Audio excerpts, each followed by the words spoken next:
People are getting used to me in this village. Ed the bike man. They wave at me in the street, chat to me in the pub. Neutral topics, the weather, mountain biking.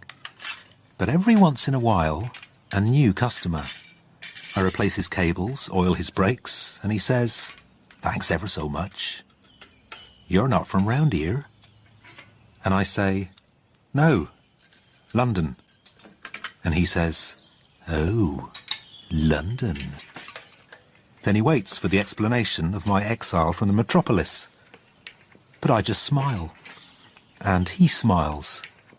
And I say, "Come back soon for a free service." And he says, "Thanks," and wheels his bike out of the shop. I sigh with relief, because my story is not for public consumption. There are too many secrets and reputations at stake. It's one of those how my life changed in 24 hours stories that I used to think happened only in movies. It even begins like a movie. A sunny day in London, end of summer. I'm up at 7, showered and shaved by 8, stepping out the door of my flat by 9:15 in my new suit. I look the business. I need to. This is no ordinary day. I have this ordeal at 10. There are 3 of us, rivals, vision statements. To save our jobs. 1 to stay, 2 to go. It's happening everywhere. Hard times. And tonight I have reservations at Euphoria. Dinner with my girlfriend, Lucinda. We'll be celebrating my job retention, and I'll be proposing marriage. Lucinda will accept. Life sorted. I hear him before I see him. Squeaky wheel. Writer, comedian, broadcaster, barrister, atheist, erstwhile circus clown, Pen Rhinehart. Polymathic national treasure, Pen Rhinehart. In his trademark bow tie, cycling by on his trademark foldaway bicycle. Pen Rhinehart, gracing my very own obscure London street with his polymathic presence. Central London, I see famous people all the time. I never ask for autographs. You won't find me queuing at a movie premiere. I never shout in the street. So I don't know why I did it. I heard a voice, my voice, coming unmistakably from me. All hail Pen Rhinehart, national treasure!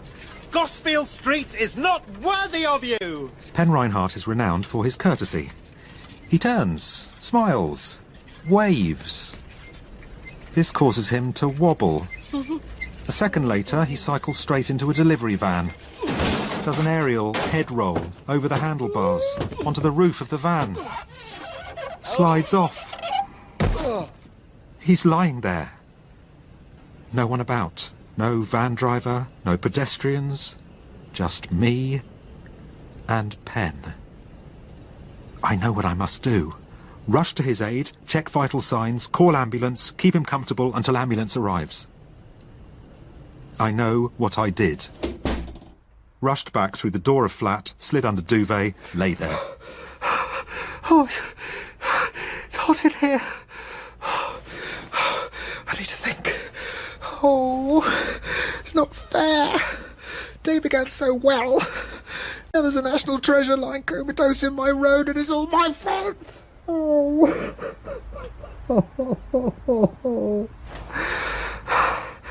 What am I doing? I have to get help. I love Pen Rhinehart. I revere Pen Rhinehart. Everybody does. Oh, thank God. He's going to be fine. I'm going to be fine. Vision statement at 10. I'll hang on to my job. Dinner. Engagement. I better stay put for a while. Wonder whether it's made the news. Oh, it's not yet. Impossible. Writer, comedian, broadcaster, barrister, atheist, erstwhile circus clown Penhaligon Rhinehart has been involved in a bicycle accident in central London. Mr. Rhinehart's secretary had the following statement. We've just heard. We're all in shock. Pen was an experienced cyclist. Oh. I've no idea how it happened. They've taken him to hospital for tests. That is all that I'm able to tell you at this time. We can confirm that Pen Rhinehart is on his way to University College Hospital. There we are, the ambulance making its way through the traffic of central London. A quote just in from one of the ambulance men. It was Pen Rhinehart. He was totally concussed. That's Pen Rhinehart on his way to UCH in central London, totally concussed. Now the weather. God, it's all Another my lovely Indian fault. summer day in London and the southeast due to that ongoing God. pressure system coming in from the Atlantic. In Scotland and the north, however, it's a different story. Rain.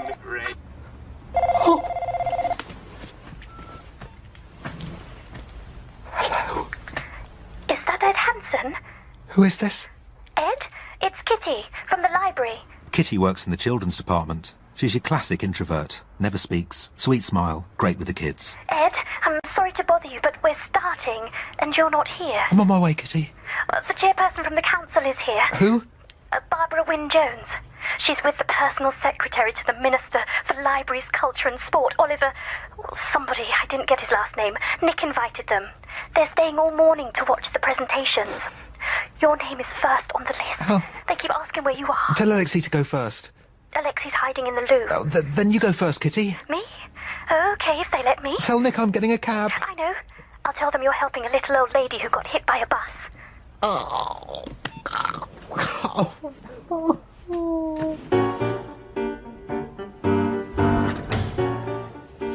About. Street normal. Excellent. Proceed north to New Cavendish Street. Find cab. Get on with life. Guilty secret. Deal with it later. Oh. On my way, Kitty. Edwin? Mother. Lucinda tells me you're taking her to Euphoria. That's right. The sooner you marry that girl, the better. Yes, Mother. You'll need a decent salary. You should work for Henry. Henry is my elder brother. Mother thinks Henry is perfect. I know nothing about high finance. Henry could train you just because you choose a life of perverse underachievement. Mother, I can't talk now. Lucinda thinks your attitude to life is sophomoric. Sophomoric? When did she say that? Yesterday. Mother, would you please stop ringing Lucinda? She rings me. The poor girl needs someone to share her frustration. Oh, no. Oh, no. What? Television. Pen Rhinehart. Someone's pushed him off his bike. No, they haven't. He fell. And just last night I was reading his commonplace book. Isn't that extraordinary? Hardly extraordinary. It sold 50 million copies. I was on my way to yoga. Now I'll be glued to the telly. Go to yoga, Mother. I don't envy the man who did it. How do you know it's a man? It's always a man, one of those lycrists. Lycrists? Cyclists in lycra, big shoulder bags. When they find him, they'll vilify him. Oh. You can't go knocking national treasures off their bicycles and escape vilification. Oh. Ed? Oh. Ed? Oh, you're breaking up, Mother. Can you hear me, Ed? That's when I see it. The metal seeing eye, painted copper to blend in with the brickwork. Corner of New Cav and Gosfield. Swivelling. It's seen everything. My shout, Pen's wobble, Pen's concussion. A zealous police investigator will investigate. Me on video. News channels will play the tape endlessly. If you recognise this man, call this number. My rival, Alexei, and Nick, my boss, who's never liked me, they'll ring the police. That's Ed. Ed Hanson's your man. The public, who revere Pen Rhinehart, will point at me in the supermarket. They'll whisper, "It's him, the pen attacker. Mother is right. They'll tear me limb from limb." I know what I must do. Confess. Explain before they release the tape. I've never been to a police station before. Huge queue. Joining the queue makes me feel incredibly guilty. Notice on the wall. If you consider yourself in imminent danger, please make yourself known at once. There is a constable patrolling the queue. Big, bearded bear of a guy. I signal to him. All right, sir. Me? Fine. Just reading the notice, which does not apply to me. No imminent danger, but I'm a bit pressed for time. How can I help you, sir? I'm here to make a statement. Statement. Confession. Pen Rhinehart. Concussion in Gosfield Street. I'm responsible. Are you now? Afraid so. He was cycling by. I shouted. He waved, ran smack into a van, sort of flipped over the handlebars. Hey presto, concussed. You shouted? Yes. What did you shout? I would rather not repeat exactly what I shouted. Something abusive? No, on the contrary. What did you shout, sir? All hail Penn Rhinehart, national treasure. Gosfield Street is not worthy of you. Say that again. You can see me shouting. I'm on CCTV. Are you indeed? Here's hoping we can spot you in the crowd. What do you mean? We've already had 14 gentlemen plus several ladies claiming personal responsibility for Mr. Rhinehart's concussion. That's when I tune into the people up at the counter. So I raised my bow and arrow. I aimed my air rifle at his basket. I know where he lives, so I snuck in and I sabotaged his bicycle. Something he said on the Today programme that made me take against him. I never miss. I never ever miss. I knew his wheel would collapse. It would make him fall. That's crazy. They're all crazy. I am entirely responsible. In that case, you'll have to wait your turn, sir. I'm expected to work. Key presentation. Ah, vision statement, is it? We had him last week. They got rid of 5 of us. OK, I should have waited. Made my confession with the other nutters. But just then... On my way, Kitty. Ed? Lou. Lucinda, my girlfriend. Who's Kitty? A colleague, work. How did it go? Go? The presentation. Postponed. Till when? You at the CAF? Yes, going out of my mind. See you in 10. Lucinda is a criminal barrister. She's been waiting 2 days for a verdict on a wife accused of poisoning her husband's lover with a quiche Lorraine. I hail a cab to Lucinda's CAF. I never take cabs. They're expensive and the cabbies make me nervous, so I tend to over-tip. This cabbie is listening to talk radio. People phoning in with stories of their encounters with Penn Rhinehart. How charming he is, how genuine. The cabbie keeps shaking his head and going, poor old Penn. I do not tip him. There she is. Barrister behind plate glass window, round the corner from the Bailey, doing the Sudoku. Lou, hi. Shouldn't you be at work? Need some advice. I'm a friend of mine in a spot of bother. You haven't got any friends. He may have killed someone. Who? Nobody famous. Craziest thing, he was walking along Oxford Street and he saw someone he thought he recognised across the street. Dave. So he called out, "All hail, Dave! Long time no see." All hail, Dave. Long time no see. And Dave was on a motorbike and he looked over at my friend. Which friend? Homer. Homer? Dave looked over at Homer, and it turns out it wasn't Dave at all. Homer had made a mistake. Yeah, anyway, he looks over at Homer, and he crashes into a bus. Homer crashes into a bus? Dave crashes into a bus because of Homer, and now Homer is worried because Dave is injured. When did this happen? Recently. Homer feels incredibly guilty. But sometimes people shout things, and it's up to other people to keep control of their bicycles. I mean, their motor bicycles. Your hands are shaking. Homer's really worried. So, was his shout actually criminal or just stupid? According to common law, each crime consists of 2 parts, one physical and one mental. The actus reus and the mens rea. The bad act and the guilty mind. So, the bad act was the shout? Not necessarily. Was there any malice aforethought in the shout? None. So was it a crime, or...? Oh. Hello? Oh, hi. Jury back? Mulcaster. Mulcaster is Lucinda's head of chambers. Sorry?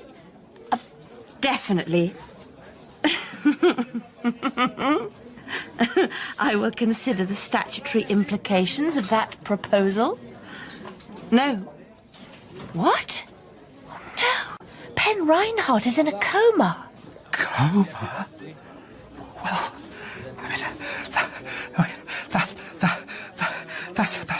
that's good, isn't it? A coma is like a deep sleep. It restores the immune system. Ed, shouldn't you be at work? Work! Another taxi. This cabbie wants me to know that he hero worships Penn Rhinehart, but he has one word of advice. Never cycle. Nobody should ever get on a bicycle in London. That's 11 words, I tell him. He pretends not to hear. I do not tip him. The library. I finally arrive at the library. Low building with hundreds of DVDs on racks and 10 precious aisles filled with books. According to Nick, my boss, this is not a library, it's a... Multimedia Information Resource Centre with specialist triggers. The specialist triggers are Kitty's story reading hours and Alexi's computing course for the over 60s.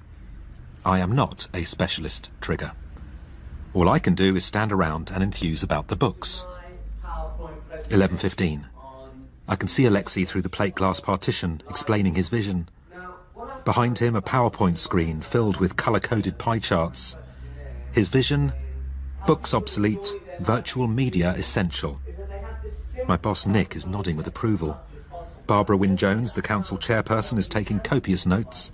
The guy from the ministry, Oliver somebody, looks ecstatic. Nick sees me peering through the window and comes running. Ed! Nick, sorry. Sorry? This morning is not about sorry, Ed. No. Sorry. Nick is 7 years younger than me. He has a postgraduate degree in cross-platform information technology from an American university. This morning is about vision, Ed. It's about commitment. It's about passion. Absolutely. There's something hypnotic about Nick. Maybe because he says everything in threes. Vigour, audacity, enlightenment. That's what I've promised Mrs. Wynne-Jones and the man from the ministry. Absolutely. We've had Kitty and her Dickensian puppets, Alexei and his pie charts. Up to you, Ed. Defend your turf, explicate your vision, capture the territory. Mother would love Nick. She really would. You're on. I enter the space. Alexei smirks. Barbara Wynne-Jones glares. Oliver from the ministry checks his BlackBerry. Only Kitty gives me a furtive wave of the hand. Ladies and gentlemen, the shamefully late Edwin Hanson. I walk to the podium. I reach into my pocket for the A4 sheet on which I have inscribed my vision. It is not there. They are looking at me expectantly. What was my vision? Something about our village library. Rain on the roof. Me aged 10. Smell of the pages. Illustrated Robinson Crusoe. Maybe this is all a dream. Maybe I never shouted at Pen Rhinehart in the street. Maybe I am not really here. Any second I'm going to wake up, and phew, none of that was real. That cough was real. Good morning. 3 words, which encompass everything I believe in. Everything this multimedia information resource centre stands for. 3 words? Why 3? Because Nick says everything in threes. So I have 3 on the brain. But what do I say now? Cross-platform, multi-dimensional, cost-effective. OK, that's actually 6 words, and what do they mean? I haven't a clue, but it's working. Oliver from the ministry is smiling. This makes the others smile, even Alexei. I'm about to repeat the mantra when Nick's mobile erupts. Oh, no. No. Not Pen. He's in a coma, fell off his bike. He'll be fine. Cross-platform, multi-dimensional, cost-effective. Nobody's listening. Text from my dad. Pen Rhinehart's in a coma. Someone jumps up and switches on a television. We can confirm that Pen Rhinehart is in what his doctors describe as a coma. They will be making a further statement about his condition at 1 o'clock. Nick collapses. No, not Pen. He sinks to the floor, clutching his hair. Not Pen! Alexei sits beside him and gives him a back rub. Oxford. Turns out Nick's father shared a staircase with Penn at Oxford. And when Nick was born, Penn said he would be honoured to serve as a secular godfather. So Penn would come over and read bedtime stories to little Nick. All of Winnie the Pooh. Every blessed word. And you know what a busy dude he is. Then Barbara Wynne-Jones reveals that her cousin was at circus school with Penn. In fact, Penn had saved the cousin's life during a trapeze routine. Then Oliver from the ministry recalls that he once had lunch with Penn at the Gay Hussar in Soho, the absolute highlight of Oliver's London life. Then Kitty stands up and declares that Pen Rhinehart was her first and only role model. She couldn't contemplate living in a world without Penn in it. Then Alexei begins to cry, and he reveals that he wrote to Pen Rhinehart when he was 16 and confused about his sexuality. And Penn wrote back the wisest letter imaginable, which freaks everyone out, because who knew Alexei was gay? Then everyone's looking my way. They're moist-eyed and raw. It's clearly my turn. I am so sorry. I did it. I didn't mean to. I was the one who put him in a coma. They gape at me. Kitty stunned. Nick disgusted. Alexei horrified. Barbara Wynne-Jones enraged. Oliver from the ministry apoplectic. So I leave. I just scurry out of there. I hail a taxi to the hospital. Why the hospital? What was I thinking? I wasn't thinking. I had to be there. to see close up the result of my actus reus. This cabbie is certain of one thing. Coma schmoma. Pen Rhinehart is going to die. And if they don't give him a funeral in Westminster Abbey like Princess Di, then the nation, which is already traumatised by all the cuts, the nation will explode. I do not tip him. There are barricades around the entrance and hundreds of fans leaving flowers. Fans who, if they only knew who I was, would tear me limb from limb. And dotted everywhere, on the pavements, in the road, the world's press. Penhaligon Rhinehart, autore famoso, avvocato, clown di circo, è in ospedale in coma profondo. Advocat e clown circa, Penhaligon Rhinehart. Penhaligon Rhinehart, avocat et clown de cirque, est à l'hôpital dans un coma profond. There's a policeman guarding accident and emergency, turning away anyone who isn't obviously bleeding. I improvise a limp. It works. He waves me through. Maybe it's the suit. Worst day of my life, but I look the business. The next bit's even easier. I get in a service lift with 3 couriers. They're like the 3 wise men at Christmas, bearing huge gifts with Pen Rhinehart's name engraved on them. Shiny boxes. From the Queen, presumably, and Barack Obama and Steven Spielberg. I follow them out of the lift, they disappear down a corridor. Suddenly, I'm blocked by a bouncer. Big, bearded bear of a guy. Oh, hi. Pen Rhinehart? I know he's in a coma, but if there's someone from his office or his family I could speak to? What's your name? My name? I tell him my name. Ed Hanson. He barks into his walkie-talkie. Then, bizarrely, in you go. He motions me forward. A private ward. Too quiet for comfort. I can hear the beep-beep of the life support machine, just like on TV. And the doctors. I can't see them, but I think I hear them. No. I'm about to turn and flee when a woman comes bustling round the corner.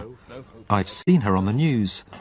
The great man's secretary. Mr. Harwood. No, Marion actually. Spooner. You have the proofs? Proofs? Penn's Christmas stories. Jeremy said you were delivering them.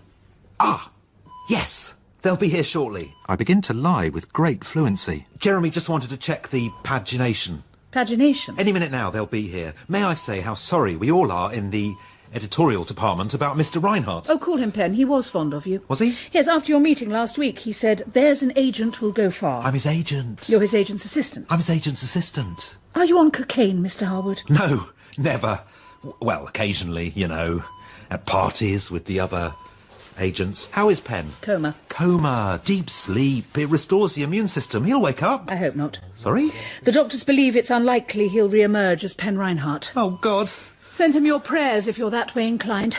Mrs. Spooner, there's something I need to tell you. I know all about it, Mr. Harwood. You do? You first saw Pen Rhinehart on the Parkinson show when you were 9, and he so delighted you with his endless anecdotes that you resolved to devote your life to show business. No. Oh, well, then he came to your university and lectured on civil rights, which made you change your degree from Sanskrit to jurisprudence. No. Well, whatever it was, he inspired you. Well, bravo you, bravo Pen. Now, we need to get those proofs returned, or his researcher, his fact-checker, his ghostwriter will not get paid. Ghostwriter? They've given me a desk at the nurse's station. Let me know when the proofs arrive. There's coffee round the corner. In the waiting room, this guy is hurling himself against the vending machine. I recognise him from the tabloids. Rhett Rhinehart, Penn's wayward son. He stops when he sees me. Machine not working? Dunno. I'm trying to bash my head in. Hey! He makes another run at the machine. I tackle him. He trips and I manage to sit on him. Get off! I'll get off if you sit down. Who are you? Oh, I'm Ed. You're the son. The son. That's good. The son. I get up. Okay. He gets up. He turns as if to sit down, then makes another headfirst lunge. I tackle him again. Bang my hand, bruise my shin. Now I have a limp for real. Okay. Listen, ow! Suicide by vending machine, you'll get a sore head. I killed my father. No, you didn't. Who are you? Rhett. May I call you Rhett? You did not kill your father. Stop trying to make me feel better. Everybody is always trying to make me feel better. I'm the one who put your dad in a coma. Dad? He's not a dad. Rhett, I'm so sorry. What I did out of impulsive admiration of your father's brilliance. Brilliance? When people talk to me about my father's brilliance, I just want to... Oh, my suit. Sorry. It's fine, I deserve it. No Kleenex, sorry. Listen, this morning... your father was on his bicycle. I emerged from my front door. I saw him. I shouted. I can't explain why. I'm not a shouter. Shut up! Shut up! Shut up! Shut up! Shut up! Do you want the real story? Please. Last night, I went to my father's club. I asked him for money. He accused me of being a perpetual student. Him, former circus clown, former barrister, former stand-up comedian. He accused me of not sticking at anything. Fathers, they can be so... Mind you, my father's dead, but my mother, she's very withholding. I told him he'd ruined my life. I'd never told him that before. You named me Rhetoric Rhinehart. I inherited your myopia, your short attention span, your baldness. My name is Rhetoric, and in 5 years I will be completely bald. You go out with women young enough. Bella McFadden, she could be my kid sister. You give me a taste for luxury, then deprive me of the means to lead a tolerable life. He went completely white. I thought he was having a heart attack. No, listen, you may have upset him. He went yellow. You said he was white. He was all the colours of the rainbow, okay? I killed him. Brett! The doctors think that you should see your father now. Sanjay Patel, Pen Rhinehart's comedy writing partner. Big bearded bear of a guy. He may not last the night. Good. I'm glad. Do you hear me? I killed him, and I'm glad. And I don't care if everyone knows. He was, I sat on him. He was trying to bash his brains out. Oh. Yeah. Who are you? Ed. You smell disgusting, Ed. Come with me.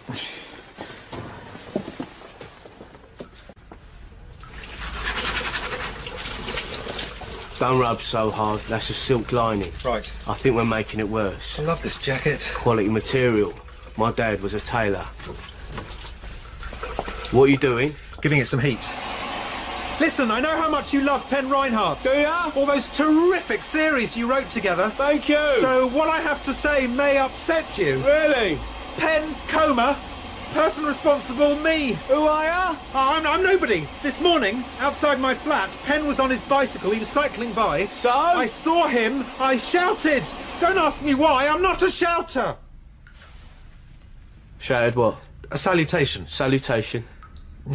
All hail Pen Rhinehart, national treasure. Gosfield Street is not worthy of you. Penn must have loved that. It distracted him. He collided with the van. He might die. I did it. What a story. I'm going to write about this. Do you mind if I write about this? Please, don't write about it. I just needed to tell someone close to Penn. Hey, I understand. Know something?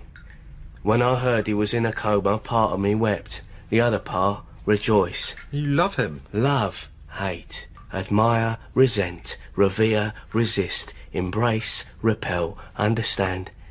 No. We work together, not even 50-50, 75-25. I'm up half the night thrashing out the idea, and I do the actual writing. Then we go out to lunch, and the head waiter's fawning over him.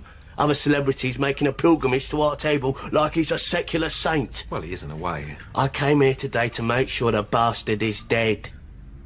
How awful is that? That's pretty awful. Who are you? Nobody. Librarian. I have a flat. Lots of books. A girlfriend, Lucinda. She's a barrister. We're getting married. Don't get involved with the law. That's what Penn always says. She's sleeping with her head of chambers. I've never said that out loud before. How much was that suit? $7.50. $7.50. Hong Kong? Soho. That's impressive. I grew up with stitching. I'll give you the number. Sanjay? Is Sanjay Patel in there? I'm here, Bella. So, Beau Brummel, have you met Bella McFadden?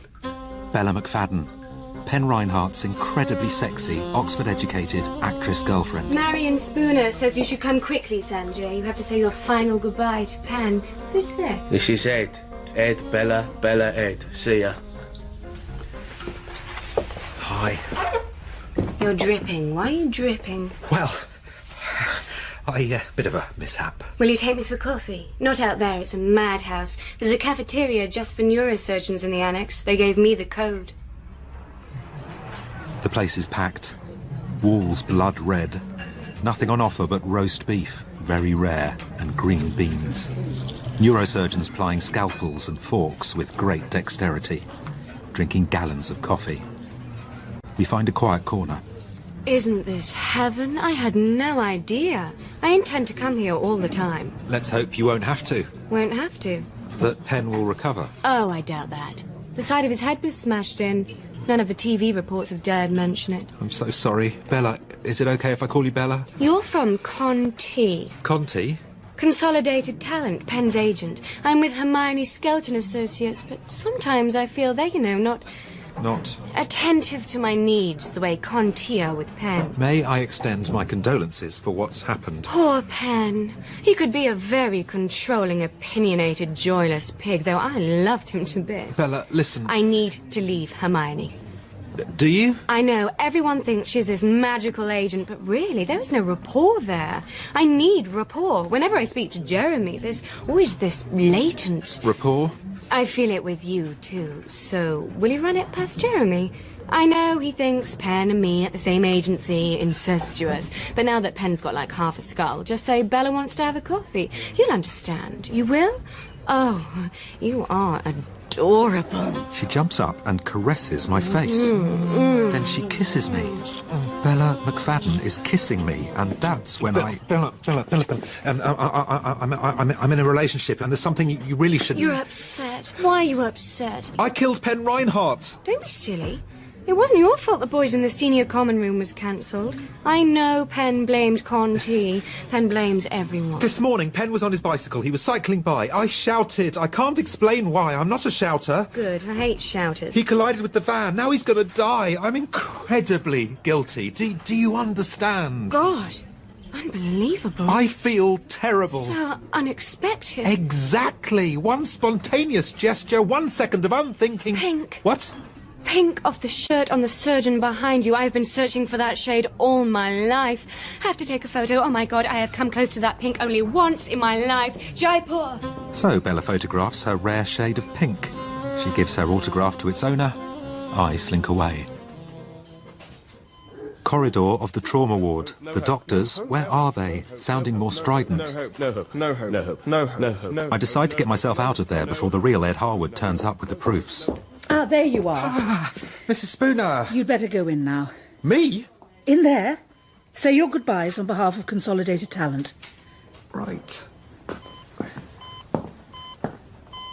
There he is. Head bandaged. There are tubes. Tubes everywhere.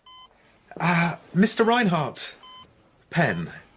Ed Harwood here. From Conti. Everyone in the office is rooting for you. The whole country. You should see the crowd. So, get well soon. I creep to the door, check whether Marion Spooner is listening. The corridor is empty. I creep back in, close the door, creep forward. Mr. Rhinehart? Penn? Gosfield Street this morning. You may remember cycling by. I was in the street. I greeted you. I shouted. You lost your balance. I made you lose your balance. His right eyelid flutters. Can you hear me?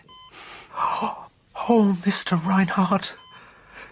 If you have locked-in syndrome, I promise you I will retrain.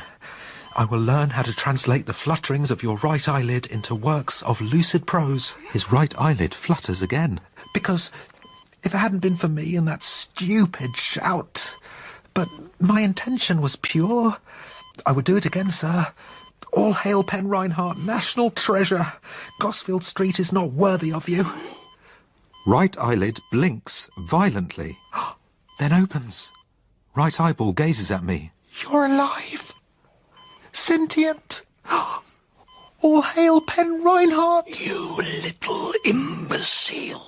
You can speak. I am going to pulverize you. Whatever you say. Listen, I am going to see to it that you lose everything. Your job at the agency, your house. What house? A tiny flat. Her Majesty's Customs and Excise will investigate your VAT returns. I'm not registered for that. You will become a national pariah. Anything, as long as you're alive and restored to full health. Moron! Non-entity, I shall destroy you. Really? Whenever I give an interview, a broadcast, an after-dinner speech, I shall remind the public of your unadulterated idiocy. My what? Your renown as an imbecile will render you unemployable. People will sneer snicker at the sight of you. Television comedians will garner cheap laughs at the mention of your name. Now, wait a second. You shall starve. You shall not sleep. You shall trudge the streets of London bereft of friendship, respect, solace. And you'll be there beside me after I've told the world what you're really like. I mean, I'm sorry, but your son hates you. Your comedy partner is seething with rage. Your secretary has spilled the beans about the ghostwriter. I hate to have to say this, but your girlfriend Bella, she can't wait to move on. Not 5 minutes ago, we were up in the cafe. She had her tongue down my throat. I've done it again. Murdered Pen Rhinehart. Only this time, I don't feel so guilty. His right eyelid flutters. The bastard is back in the land of the living. That's when the room is suddenly filled with Marion Spooner. Mr. Harwood, there's no need. He can't hear you. The doctors say it's unlikely he'll regain consciousness. This is my cue. Get the hell out. Let them get on with pulling the plug. He's conscious. Wishful thinking. He just spoke to me. He spoke? What did he say? He said he was sorry for all the trouble, but he intends to keep on cycling. And... Dr. Macmillan! Dr. Ramprakash! 6 p.m. I'm out in the open air. Jubilation from the crowd as news of Pen's recovery is tweeted round the universe. I cross the road, wondering how long before Pen's revenge campaign kicks in. A taxi pulls up. A guy about my age gets out. He looks frazzled. He's carrying a cardboard box. My doppelganger with the proofs. All hail, Ed Harwood! He looks round, but he doesn't spot me. I skedaddle off down the street. Ed Hanson speaking. Edwin? Mother. Pen's alive. His mother is on the news. That's his secretary, Marion Spooner. What a relief. I haven't eaten a thing all day. Mother, know what? I was the guy who put Pen in hospital. Oh, Ed. And then I resurrected him. Oh, Ed. I did. I went into his hospital room. I spoke to him. The right combination of words. He woke up. Are you proud of me now? No, Ed. I'm back in the library by 6:45. No one there but Nick. There's a miniature skip, plonk in the middle of the history aisle. Nick is tossing books into it. Nick! What happened to your suit? Oh, forget the suit. Do I still have a job? Barbara Wynne-Jones and Oliver from the Ministry loved the suit. They loved the 3-word mantra, but they drew the line at the sick joke. Joke? You put Pen in a coma. Come on, Ed. Nick, stop that. Those are good books. Nobody reads them. Nick, what I said is true. I killed Pen. Oh, you're delusional. Then I revived him. My father called. He spoke to Pen's surgeons. They were the ones who got him out of the coma. OK, their version of events, fine. We're going to have to let you go, Ed. Fine. I mean, you're getting rid of all the books. Good luck to you and your DVDs and your megabytes. Find yourself a dry cleaner, a therapist, and take a holiday. Holiday? Honeymoon. I'm getting married. Lucinda, 7 p.m. Euphoria. Ow. Edwin. Lucinda, sorry. What are you drinking? Champagne. Excellent. You look terrible. I tell her the story. My shout, Pen's wobble, the vision statement, the hospital, Pen's resurrection, the sacking from the library. The only thing I omit is Bella's kiss. She listens. She really listens. I have her complete attention. Then she says, Nick fired you? Is that all you can say? Well, that's all that's relevant. Lou, the most extraordinary day... Waiter! Wait, marry me. The bill, please. I know you're sleeping with your head of chambers. Am I? He's married, isn't he? What about you? Unemployed, crumpled suit, nasty stains, delusional. Delusional? You have never met Pen Rhinehart. You are so wrong. He woke up naturally from his coma. You did not resurrect him. Do me a favour, Lucinda. Don't marry me. Because marriage is based on trust, understanding, passion, commitment. Stop ranting. Relationship? Ha! I'm the escort, the patsy, the beard. Lucinda's right, I'm ranting. I'm like some emotional It feels good to rant. punch bag. But suddenly there's a buzz going round the place. A celebrity entrance. Bella McFadden. She's with the neurosurgeon in the pink shirt. Followed by Sanjay Patel, Rhetoric Rhinehart, Marion Spooner. A celebratory dinner. A toast to Pen. What could be sweeter? Less delusional. Ed! Ed! I head for the kitchen. A sympathetic pastry chef shows me an exit. An alley which leads round to Piccadilly. I limp through Mayfair. A diagonal route across Oxford Street to Fitzrovia. I trudge up Gosfield Street. 10 paces from my front door. Delusions, I know they are delusions. It's been a hard day. But I'm home. The comforting feel of the latchkey fitting into the slot. Home. Oh, God, no, not again. Not him. But when I turn around, it's Kitty on her 1950s pushbike. Her basket loaded with books. Hello, Ed. Kitty. Your books. Nick wanted to throw them into the skip. I screamed at him. Good for you. Thanks. So, Alexi's in, and we're out. Afraid so. What will you do? No idea. I mean, libraries are my life. You? More people than ever on bicycles. Maybe I could retrain as a mechanic. That's a wonderful idea. Think so? Definitely. Ed? Yeah? You didn't really put Pen Rhinehart in a coma. I did, Kitty. Gosh. Not intentionally. No, of course not. You believe me? Yes. I'd better go. No. Come in. A cup of something herbal? Okay. A quick cuppa. Was uploaded to the channel, Thinking Out Loud. Please like, comment and subscribe to the Thinking Out Loud channel. Thank you.